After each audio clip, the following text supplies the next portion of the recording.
सर्वेभ्यो नमो नमः। प्रिय विद्यार्थियों, आज के इस वीडियो में अष्टमी कक्षा के प्रथम पाठ सुभाषितानि पर चर्चा करने जा रहा हूँ। वैसे सुभाषितानि शब्द दो शब्दों के मेल से बना है। पहला शब्द सु का मतलब होता है अच्छा और भाषित का मतलब वचन। तो सुभाषित का मतलब हो गया अच्छे वचन। ये नपुंसक लिंग में प्रथमा व्यक्ति का बहुवचन है।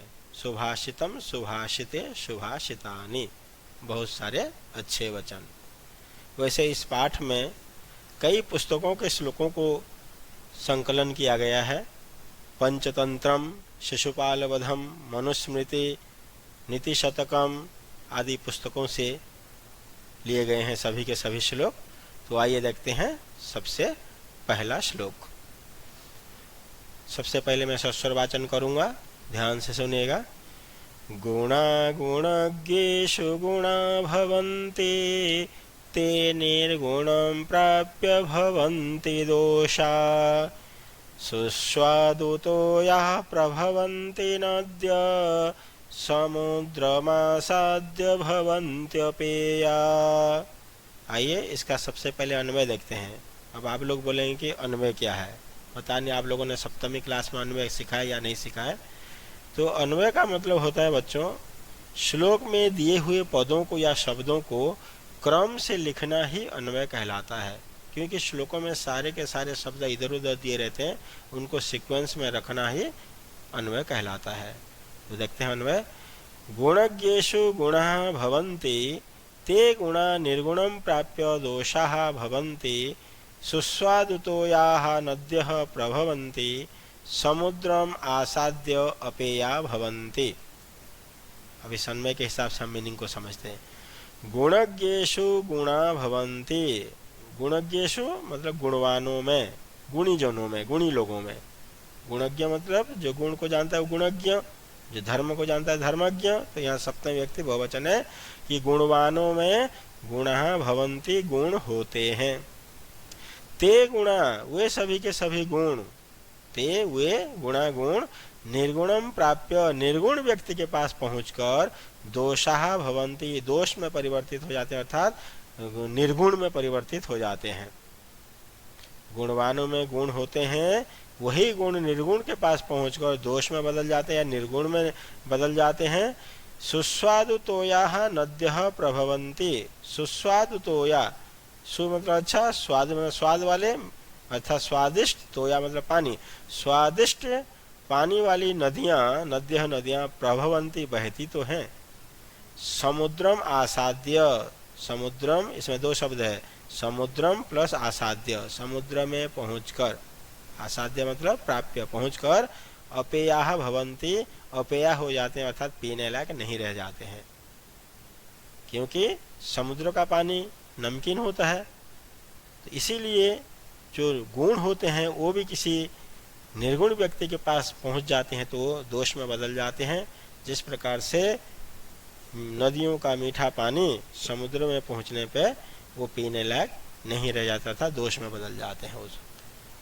तो संधि विच्छेद शब्द इसमें दो हैं, समुद्रम आसाद्य, समुद्रम प्लस आसाद्य, भवन्त्यपेया, भवन्ति प्लस अपेया।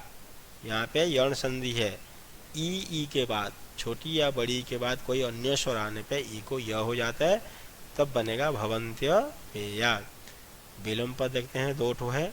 दोषाः गुणाः, दोष और गुण, अपेयाः न पीने लायक, इसका विलोम हो जाएगा पेयाः, पीने लायक।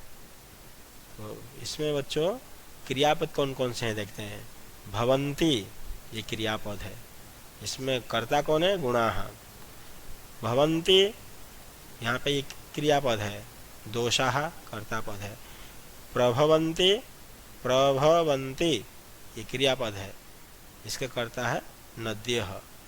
अब क्रिया का मतलब है जो भी धातु रूप होते हैं वो क्रियापद कहलाते हैं, और जो शब्द रूपों का प्रथमा विभक्ति वो कर्तापद या कर्तृपद कहलाते हैं। यहाँ पे भी भवन्ति और अपेयाः, भवन्ति क्रियापद है, अपेयाः कर्तृपद है। तो प्यारे बच्चों, अब दूसरे श्लोक को हम देखते हैं। मुझे लग रहा है ये श्लोक आपको समझ में आ गया होगा।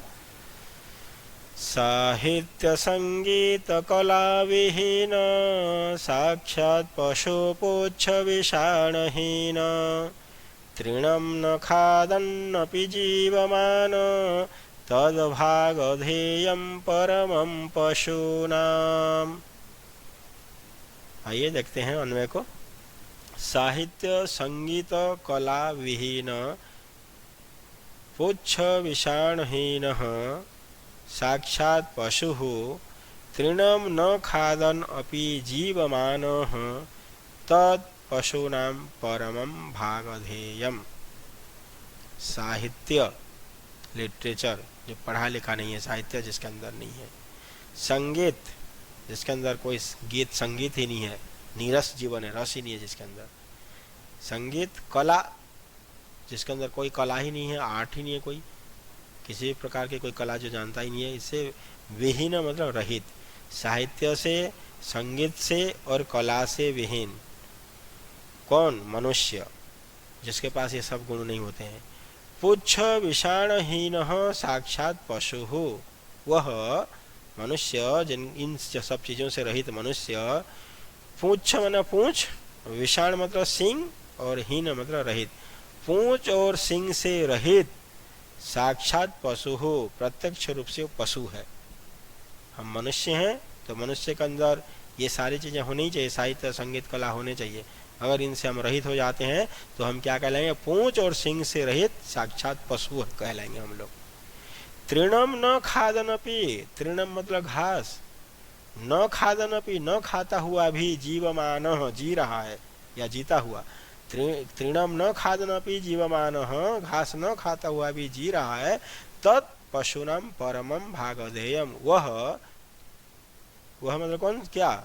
जो घास को नहीं खा रहा है, न खाता हुआ भी जो जी रहा है। तत् पशुनाम परमम भागधेयम, वह पशुओं के लिए परम सौभाग्य की बात है। अगर मनुष्य यदि घास खाने लग जाएंगे तो पशुओं का जीना जो है ना दुभर हो जाएगा, बहुत कठिन हो जाएगा।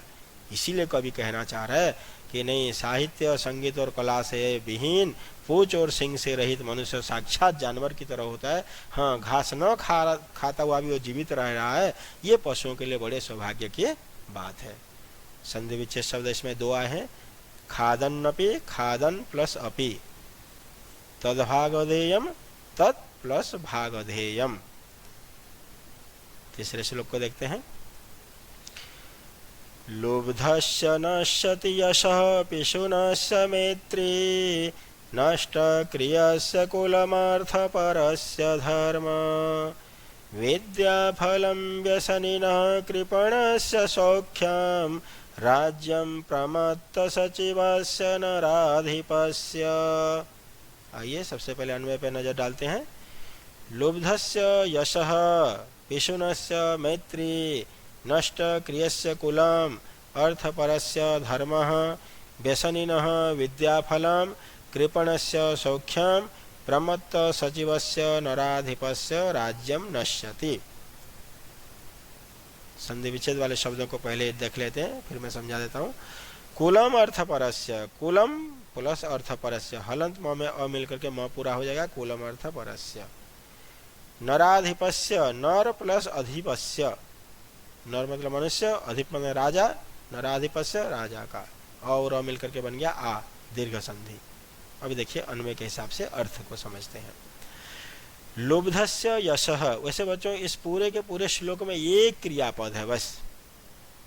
कौन सा? ये नश्यति, नश्यति क्रियापद है, और यही क्रियापद सब जगह लगते चले जाएंगे। ठीक है, मैंने लास्ट में लगा दिया है, हर जगह भी लगा सकते हैं इसको। लुब्धस्य यशः नश्यति, जैसे यहाँ पे आ जाता है लुब्धस्य यशः नश्यति, लोभी व्यक्ति का यश, प्रसिद्धि, फेम नश्यति नष्ट हो जाता है। मैं एकदम लास्ट में लगा है, सबके साथ सारे मीनिंग निकालने के बाद एक बार बताऊंगा।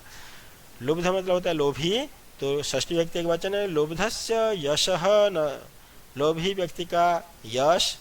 पिशुनस्य मैत्री, पिशुन कहते हैं चुगली करने वाले को, पिशुनस्य मैत्री चुगली करने वाले की मैत्री, दोस्ती या मित्रता नश्यति नष्ट हो जाती है। नष्ट क्रियस्य, और जिसके कार्यकलाप नष्ट हो गया, जो कोई काम ही नहीं करता है, कुलम, उसका कुल नष्ट हो जाता है। अर्थात जिस व्यक्ति के कार्यकलाप नष्ट हो जाते हैं, जो बुरा कार्य करता है, इस तरह इस अर्थ में भी ले सकते हैं, उसका कुल नश्यति, नष्ट हो जाता है।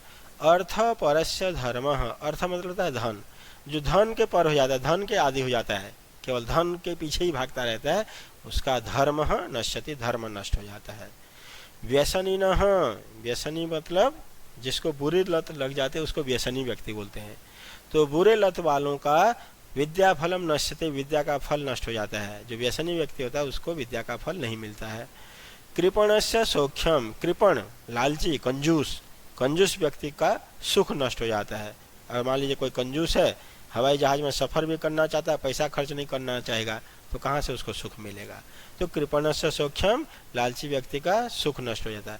प्रमत्त सचिवस्य नराधिपस्य राज्यम नश्यति, प्रमत्त सचिवस्य, आलसी मंत्री वाले, मंत्री के राजा का राज्य नष्ट हो जाता है। आलसी या प्रमाद करने वाले मंत्री के राजा का, ऐसा मंत्री जो कि प्रमाद करता है, आलस करता है, ऐसे राजा का राज्य नश्यति, नष्ट हो जाता है। पूरे मीनिंग एक बार फिर बता देता हूँ।